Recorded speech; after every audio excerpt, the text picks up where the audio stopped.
komunikimi me zotin Qeriazi dhe jo vetëm me të, ka qenë gjithmonë zyrtar.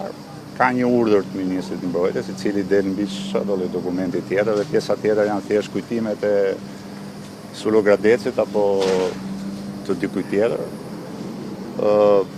Që kështu nuk kam çfarë të shtoj asnjë lloj komenti, bëhet fjalë për një gjë që daton nga 18 vite më parë.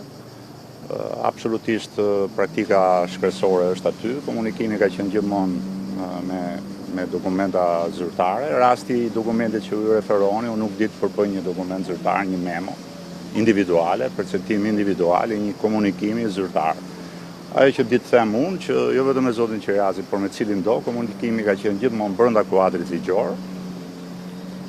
Edhe mbasi kjo praktikë pati ato diskutime që janë krejt normale dhe unë dhash sqarimet e mia pranë gjykatës, zoti Qeriazi ka vazhduar i qetë detyrën e tij deri në ditën që unë kam qenë ministër i mbrojtjes.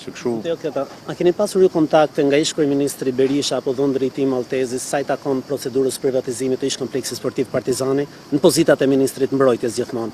Absolutisht jo, dhe këtë ja them me bindje të plot.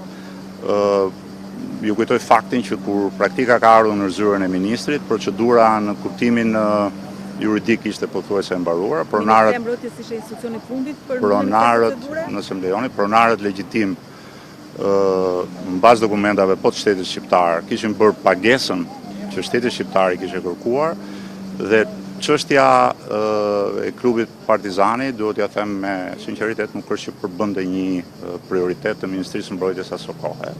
Ishte një trajtimi i çështjes të timi prone ashtu si gjithë pronat e tjera. Nuk ka pasur asnjë gjë le të themi që e dallon nga trajtimi i kthimit të pronave tjera, të cilat ishin në administrim të Ministrisë së Mbrojtjes. Dhe këtë ju a them me bindje. Në momentin që urdhri i ministrit nuk po zbatohej, atëherë sigurisht kanë nisur procedurat apo themi komunikimet zyrtare që pse pronarëve legjitim, cilët kanë paguar një faturë të kërkuar po nga shteti shqiptar, nuk po i kthehet prona.